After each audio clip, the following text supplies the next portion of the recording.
seen a lot of teams kind of get themselves into trouble with a Kalista pick by not putting on enough early game pressure. It's certainly a pick that can kind of get outscaled and have a little bit of trouble in the very late game due to her low range, and you know, you kind of have to commit if you are playing a Kalista. But we've seen a little bit of success. Can't remember the teams off the top of my head, but the ones that, you know, kind of get in there and they draft an early game comp and they have some fun with it. We'll see what else comes alongside of the Orianna in the mid lane. I do like the Victor pick with the Pantheon a lot more.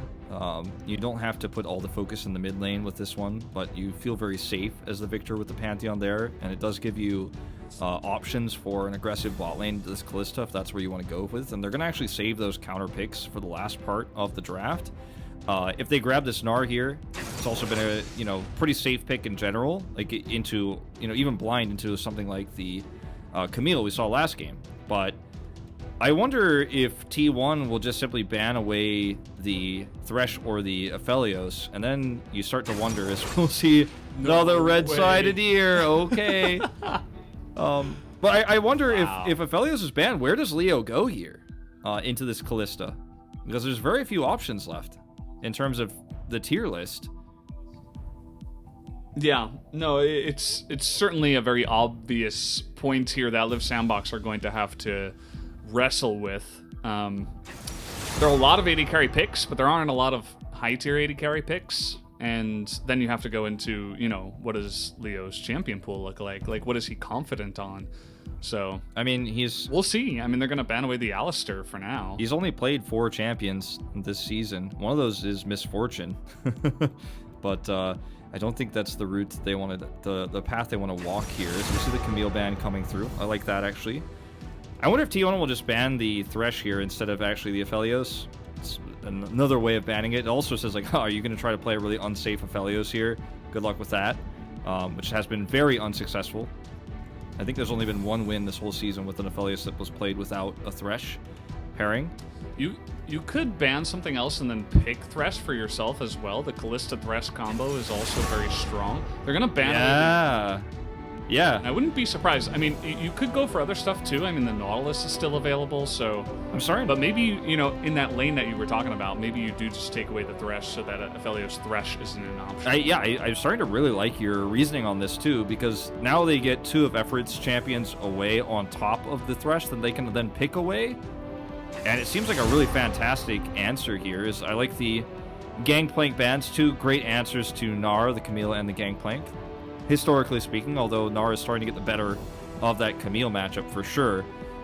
Let's see if they are going to just take away this Thresh pick. Looks like the answer is no. Gonna go Jason to this one, maybe. Yes, the Aurelia. But that would be for Kana. Yep. I mean, this is... Why do you not just pick up Thresh here? Carry is an awesome Thresh player as well. Well, and Liiv Sandbox could have just scooped Aphelios Thresh and would have been very happy at this point in time. Let's see what they go for. This draft, a bit confusing. Yeah, this might be a one of those moments. Oh, well, this might be why. Tom Kench. Who is that? Okay, well, something Effort's played a lot in the past, but I feel like this game actually teaches us more about Liiv Sandbox than it does about T1. You know?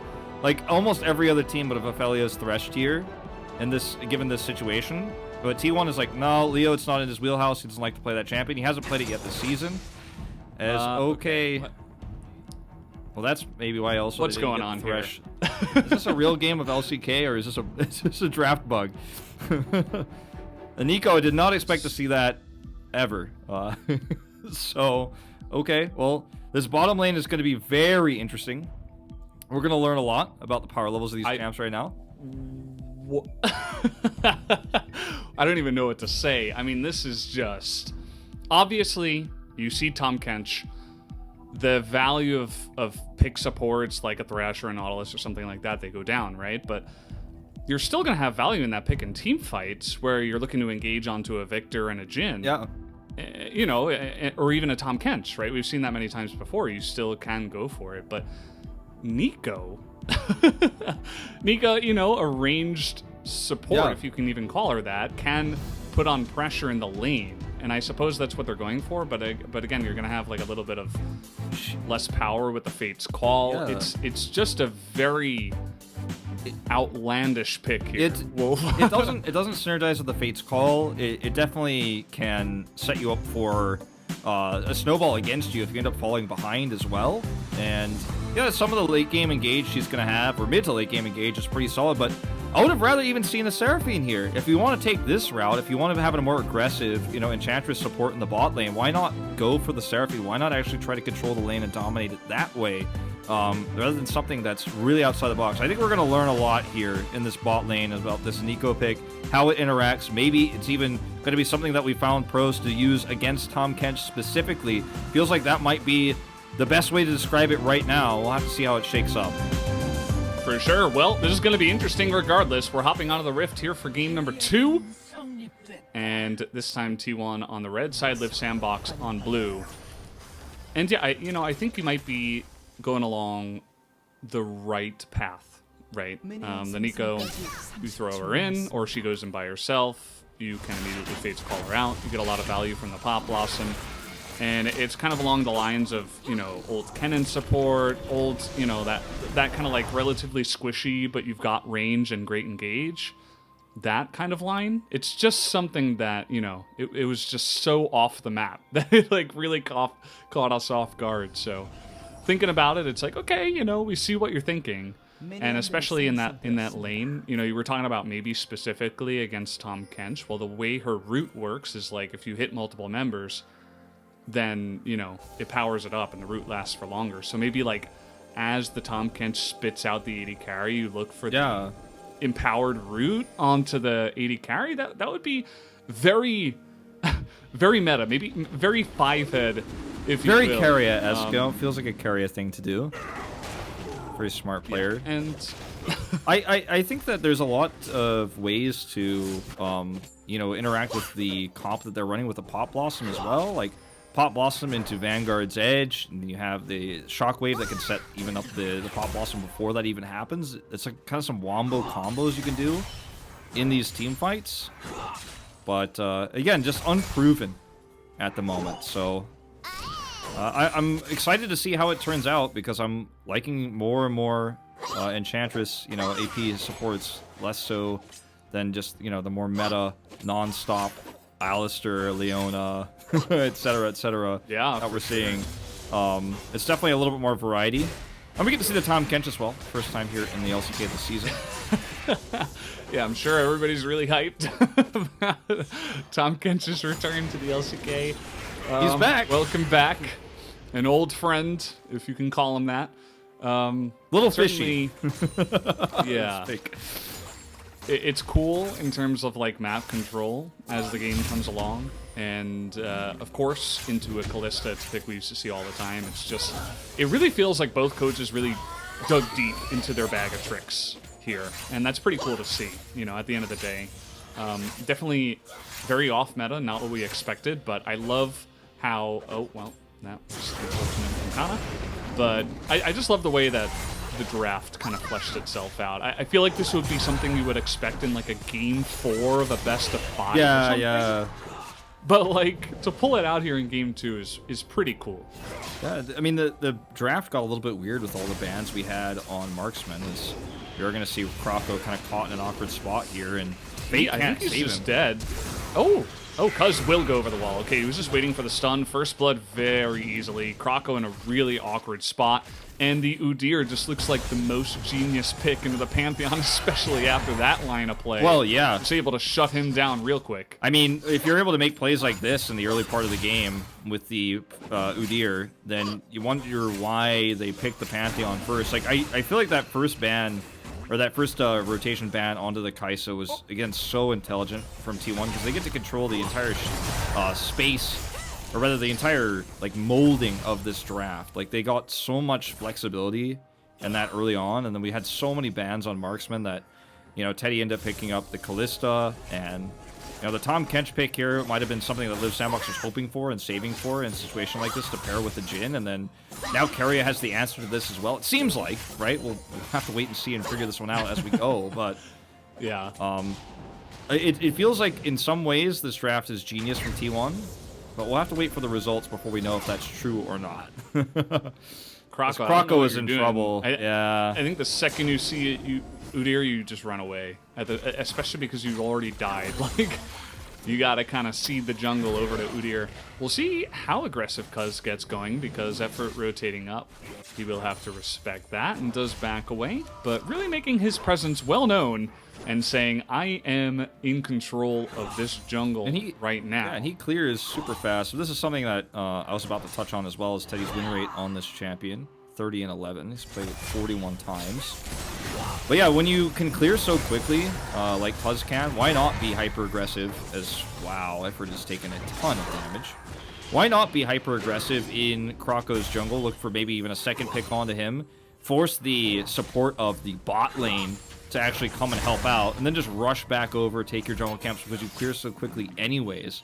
Like, even with that heavy commitment on the blue side, he's still up 4 CS, he's got Drake Prio, and is just going to get that for free right now. There's nothing they can do because they're losing this bottom lane as well, where right now, so far, I mean, we still don't know how this is going to function in a real-world scenario or in some of these upcoming team fights, but Keria is just throwing everything at the bot lane, and it is sticking. So we're going to watch this again. Let's pick onto Croco. Cuz just walks past him. He's like, I'm an Udyr. They're between an Udyr and a Aurelia place, and that's going to be the stun after the follow flash over the wall. Fate's like, let's stay away from me. Whoa. Intense kicking. Kicking, rather. He said, basically, I got him. Let's play it slow. Yep. Pretty standard stuff, as we did have a flash from Closer to try to get away from Fate. Fate has been having some success in this lane, as we did see earlier on. Closer had to be running away in the matchup, and so Effort going to come over here, get a bit of a roam off. Effort loves to do that. Let's help out. I mean, that's where he's found his biggest strengths, I feel, in the early game, has been on roaming supports. The Nautilus in particular is the one that always comes to mind with me, but he has found success with the Alistar and the Leona as well, just trying to help out the mid lane, trying to get some extra advantages there. And that is what he's going to do here once again. Puz going to grab this scuttle. Right now, the bot lane is the big glaring issue.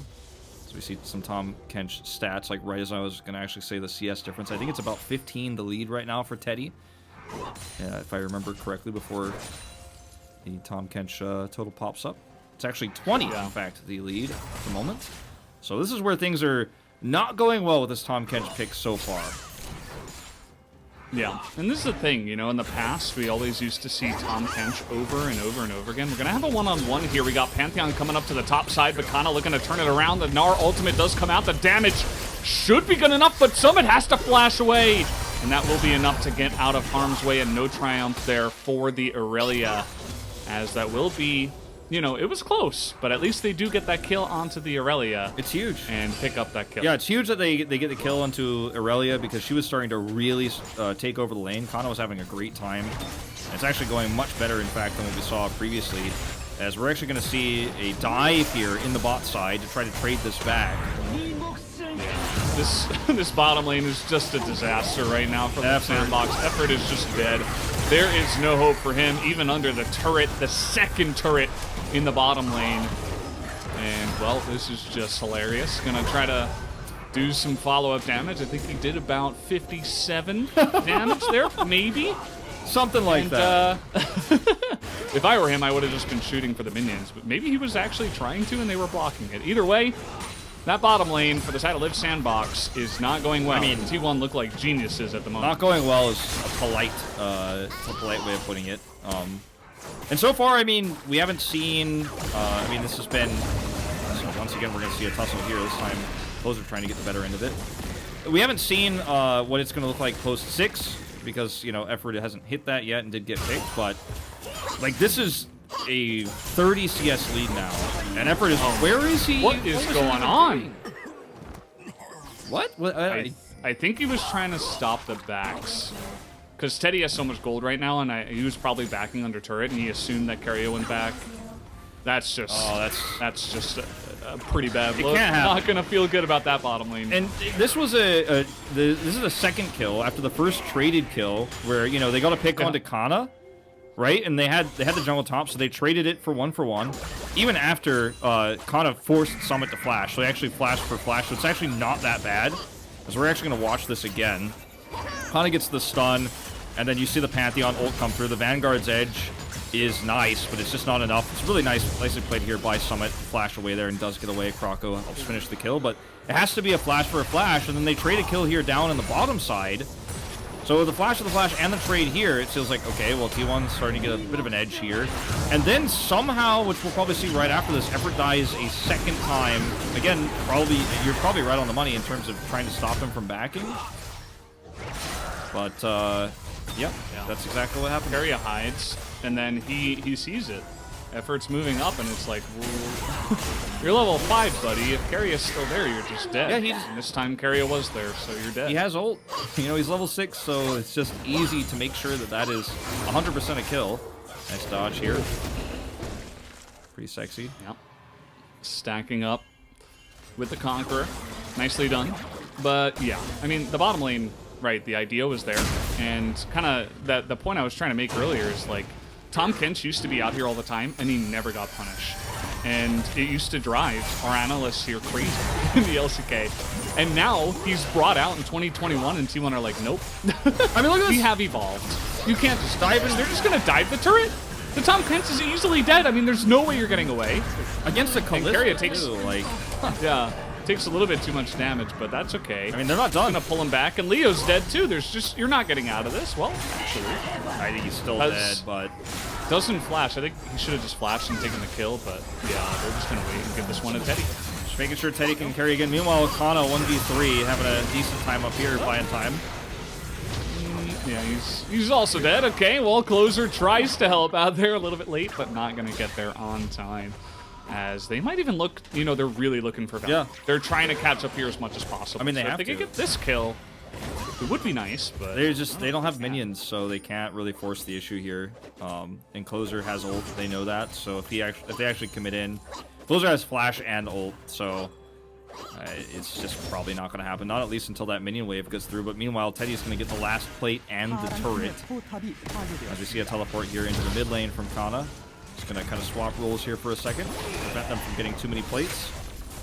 But yeah, I mean, these trades are... Liiv Sandbox is really reaching to try to trade back value, and they are going to have this Herald coming in. Is almost taken out before it charges, but... you know, they're trying. They're trying to find anything that they can to trade back, but unfortunately, they're just so far behind, and Teddy is 50 CS up. Like, we could actually see... We probably will see a Flame Horizon between the ADs in this game. This Nico pick has been fantastic so far for Keria. Yeah, it just looks so great. And, you know, on paper it looked good, and we saw it play out the way that T1 imagined, right? Keria, he is the type of player that can pull it off as well. Obviously, in the Tom Kench lane, you're going to have a fun time, and now they've rotated up top side. Oh, no. They'll actually get the root onto Summit. You can see just the amount of damage they do. I mean, Keria doesn't even have that many items at this point in time. Summit looks like he might just die here. He's going to hit the Mega Gnar, and actually, this time around, it looks like Cuz, just barely, is going to be taken. Yeah, I just can't get that Blast Cone away. But yeah, the damage output, even with just the Sorcerer's Boots and the Amp Tome, is really high. And he just has so much CC. And when you are able to lock targets up, the Kalista just does so much damage as she's just kind of gathering spears on minions. And the burst is actually insane. So we're going to see a big commitment here from Croco. Keria stayed too long. Fate's call to get him out of there. Fate's call. Yeah, you're going to use that right after that stopwatch does come off. So... nicely done. You know, that's the other part of this, is that you know, if this were an even game, we were talking about what the value of Nico would be in the team fights, and it would be something like that right there. She would go in, she would pop Blossom, she would Zhonya's, and then she'd be pulled out. And we kind of saw like a mini version of that right there. It can be, again, really good with all the follow-ups that there are on the side of T1, Vanguard's Edge, and a proper team fight later on as well. This is going to be the long version of this replay, where they look for the root on Summit and burst him down. Cuz is here. It's actually a really quick rotation up from Croco. So Summit gets a stun here, and unfortunately there's just so much CC that Cuz can't stick around. Wanted to blast Cone away. Does get stuck, but yeah, it feels like in a weird way, like, Teddy is the DPS version of Tahm Kench with his Fate's Call, and it's just got so much more utility than the Tahm Kench, and the Jhin isn't accomplishing anything this game, so yeah. I mean, we already have Immortal Shieldbow done here. Zeal's up as well, whereas just a Noon Quiver for Leo, significantly behind. And I mean, how do you win? How do you win this objective fight? Like, if you're Liiv Sandbox, it's I mean, I guess one way is if T1 don't contest it. Yeah, I think that would be not the right idea. But they don't. You're so far ahead at this point in time. They're holding it down. They've got Keria moving in, looking to get some wards down at least. And I think Liiv Sandbox just know that they can't really commit to going for that. Surely, not super high value either on that objective, so they'll be okay to just try to get some vision themselves and back away and play from behind. Yeah, the situation here is pretty dire for Liiv Sandbox because there's just no way for Leo to get back into this game. He's a very slow marksman who isn't going to be able to farm up like crazy, you know, in the later stage of this game. Something like an Aphelios, right, you think about, or a Kai'Sa, where later on, even if the waves are pushed, you just kind of get multiple lanes of farm, a bunch of money gets funneled into you, and you do eventually finish your items. With Jhin, it's pretty hard to finish your items when you're this far behind, and you're just not going to make a big impact in team fights. And this is a game that just kind of rolls down the hill like a big snowball away from you if you're Liiv Sandbox. It just gets harder and harder. Imagine flashing away from the support Nico. It's just like the scariest thing. Maybe he was actually in his chameleon form there, but either way, we have a trade down in the bottom side. Kana flashing away from the wallop, or at least he tried, but was a little bit too quick on the trigger there. So Summit will pick up the kill, up a level, and Kana once again is going to go down, this time 1v1. Yeah, this is a little bit unfortunate for Kana. Certainly showcasing a little bit of overextension as Effort's going to go ahead and find his way on the backside of Teddy, who now has to play Ring Around the Rosie. Nice try, Teddy, but not sure about this one. You could see he's really desperately trying to trade this one back. They're going to give that kill over to the Jhin. It kind of looked like they wanted to give that to Fate, but Leo had other ideas in mind. And he does take down that kill. Yeah. Teddy flashing forward, trying to get away from that game. You want to maybe try to make something of this, but without Teddy here, they just don't have enough damage. And Kana, obviously from dying moments ago, still isn't back in lane. So it feels like I've seen this movie before. It feels like, you know, this is in a lot of ways not as extreme, but a lead that T1 might be blowing. Summit in a bit of trouble here. He is going to have to flash away from that one, and with the Stride Breaker, it looks like T1 won't be looking to follow up on that play. So at least they do get the flash away from Gnar. Maybe that'll help Kana in the side lane. Watch this happen again. He does get stunned, pushed into the wall, doesn't avoid it with the flash when he tries to. So he turns back around and gets hit by it anyways, so small misjudgment there actually ends up costing him his life and gives a lot of control to Liiv Sandbox on the map. We see the Tahm Kench ult in, and Teddy is kind of stuck here on the edge. Tries to trade it back, as you said, and you know, he has a damage output to where if this was maybe a 1v2, he could find something, but not 1v3, and I mean almost 1v4 there. But Valdez, you know, this is a game that it feels like T1 have gotten ahead, and they have certainly kind of squandered some of their advantages with some overextensions, with some hubris. You know, Kana trying to take 2 fights now that unfortunately had no business taking. Just close, but not good enough. And Liiv Sandbox are kind of trying to claw their way back into this. And the goal does need to be funneled to Leo, I feel. Fate's already, you know, gotten 2 assists here, and he's going to scale up a lot easier, can clear minions a lot better. I think it's going to be the hardest for Leo to come back, so glad that he got that kill. He decided that he wanted to grab that kill. Like you said, it looked like they might have wanted to give it to Fate, but he decided, and he got it. And hopefully, you know, for Liiv Sandbox's sake, they can bring it back, because once again... Oh no! What is going on in this top lane? Poor Kana.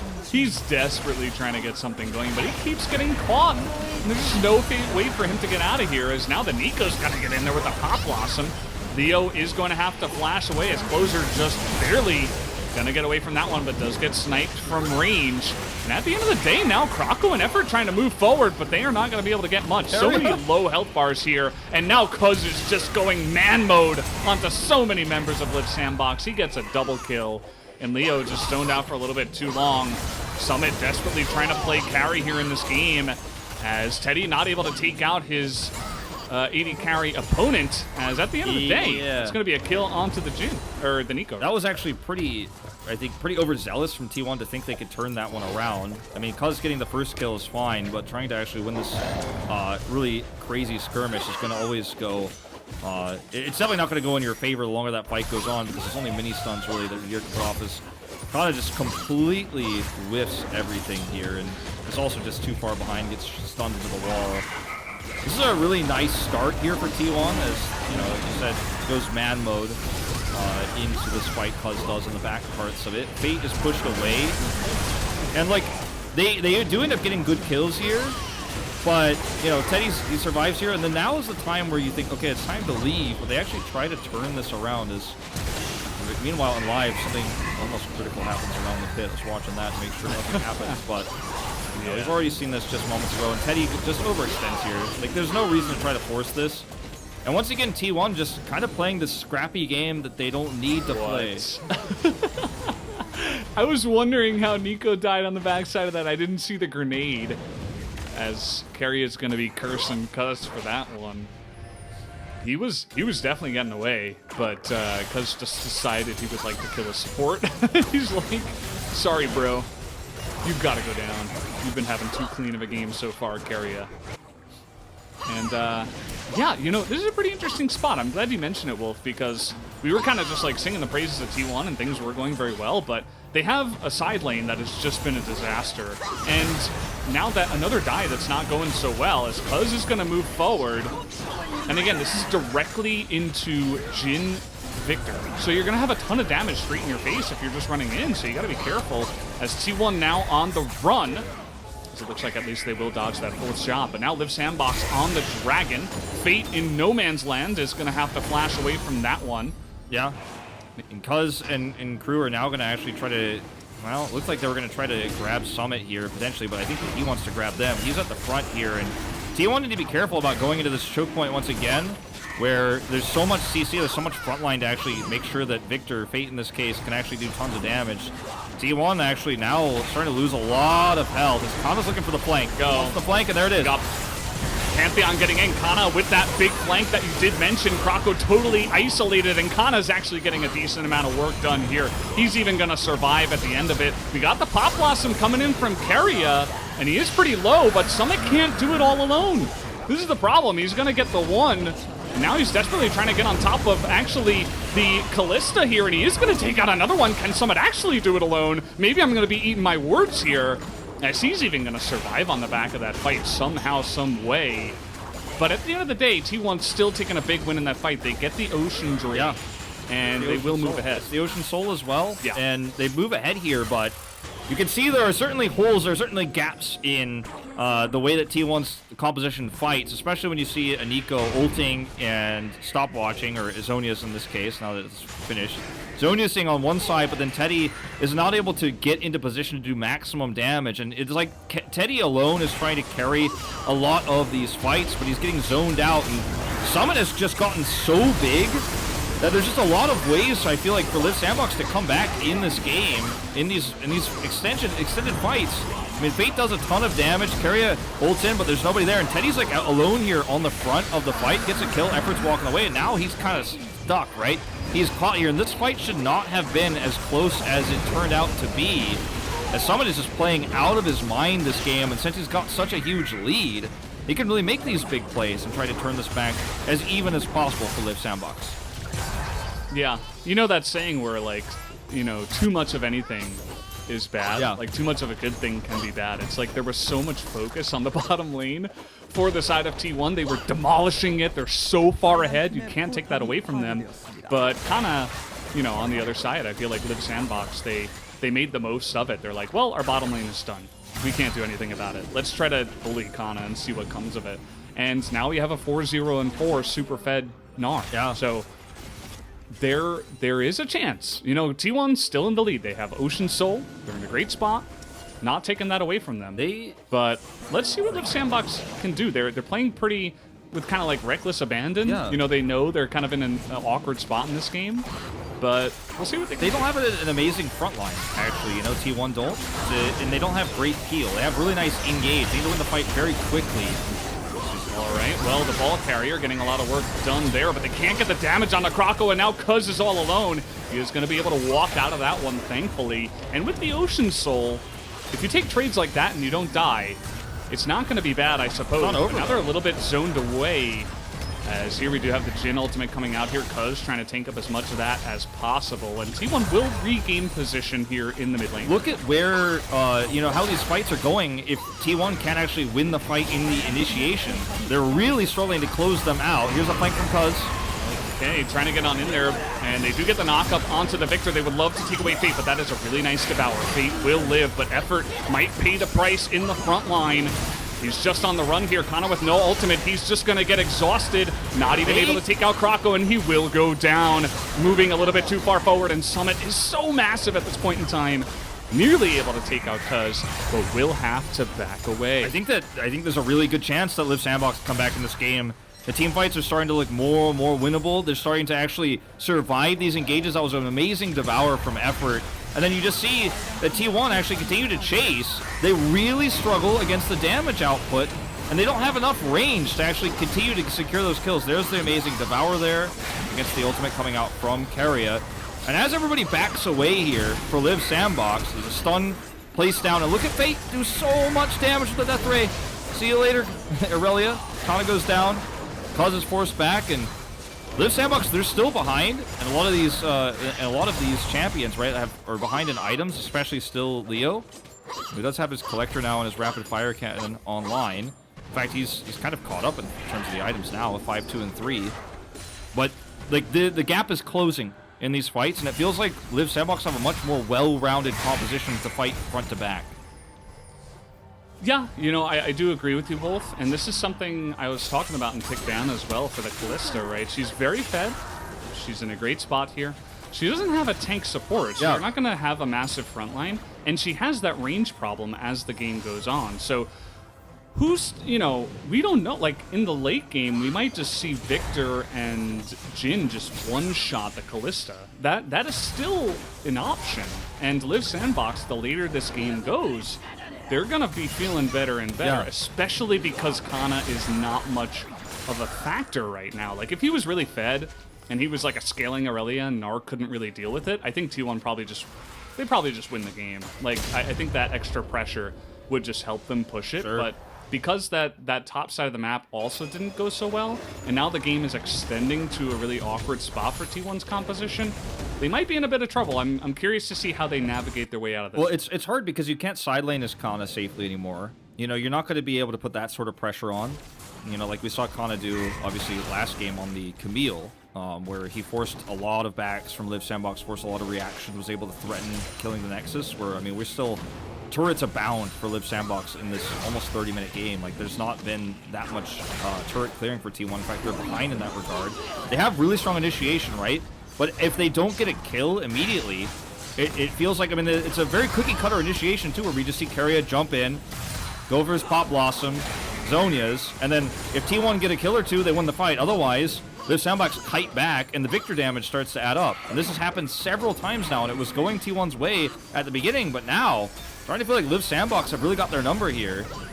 They're on the wrong side of the map. We're turning over right now, Wolf. The sides have changed, so now blue side is on the right side of your map, and red team, they're on the left side of your map. We have the Elder Drake up, and this is why we have this strange posturing right now. Summit trying to do his best to zone away T1. As a team here, he's going to lose Mega Gnar, though. Do Liiv Sandbox have the damage to burst down this Elder Drake is another question. And if T1 can corner them with a big Pop Blossom, then they'll have all the engage they need. But Keria takes a ton of damage. There's the engage, though, with the Shockwave onto Croco. But Keria is a non-factor on the backside, and so is Cuz by himself, zoned away. And Fate is doing way too much damage in this game as the heal. He's untouched. Is going to come out. He's basically untouched here, Valdez. And the Elder Drake is on Team Liiv Sandbox right now as well. T1 kind of getting caught there, taking a ton of damage. Now they have to reapproach here. Krako's getting low. Summit, though, with the Mega Gnar. They're going to try to burst him down, but the Devour is there again. But here comes the engage and a massive Gnar ultimate onto 4 or 5 members. But Karia's follow-up is just pristine. And you just give that Pog boat right to Karia right now. Hops in there and gets it off. Might have been the Fate's call. Who knows? It was just the best engage it was ever. It was so perfectly done. And it was in a crisis moment as well. The follow-up there. They're gonna try to end. They are gonna end. I mean, they have the pushing power to at least grab. Well, I thought they were gonna commit into that turret. They have to wait for another wave, but I thought they were gonna actually grab the inhibitor there. But they're gonna take this Elder Drake first. But they can still use this Elder Drake to try to push to end as well. As we're gonna watch this fight again. It's actually insane the damage that Fate is getting off in this fight. And then look at Summit. He's isolated, he's rooted, he's by himself, but he gets eaten here, devoured, and then boom. The re-engage, triple stun, but it's still just not enough. Karia says Pop Flash, or Pop Blossom, excuse me, into the backline here, and Leo is down. Fate can't rejoin the fight anymore, and finally T1 get that burst engage that we're looking for. They finally get that one moment where everybody disappears on a flash for Liiv Sandbox. They end up getting the Elder buff, T1 do. But, you know, they're still not able to push any further with the respawns coming through. I swear, Teddy and Karia, they are trying to carry this game so hard. If they did not get that engaged, the two of them, I think probably Liiv Sandbox just win that and take the Elder. And then who knows what happens from there with their late game scaling. Oh, man. And poor Summit, too. I mean, he's desperately trying to carry this game. He really is. He's trying to pull it up by the bootstraps right here, but he just can't seem to do it. You know, it's just not enough with only the Gnar. And Victor just doesn't have enough burst damage, I suppose, to follow up on that engage. Yeah. This is going to be very much a heroic defense, if there is going to be one, for Liiv Sandbox now. Elder and Baron together. They got both corners of our UI covered up, T1 do. And there's the executes there that come with it. The Baron buff is going to mean that the minions are going to crush this inhibitor so quickly after the turret goes down. Go ahead, curtain call defensively here as Cuz is looking for action. He's so big now. He is quite tanky indeed. And finally he can frontline. Nice devour there onto the Gnar. And T1, they're not going to push the issue in the mid lane. Looks like they want to rotate up top side. A lot of value still left there with the 3 turrets still available, so looks like they want to push in there. But again, they're on a bit of a timer here, so they got to be careful. Yeah. Right now, the position on the map, obviously, they had to back away. T1 did. And for the Elder buff, there's only 20 seconds left, so we're still a ways away from another objective.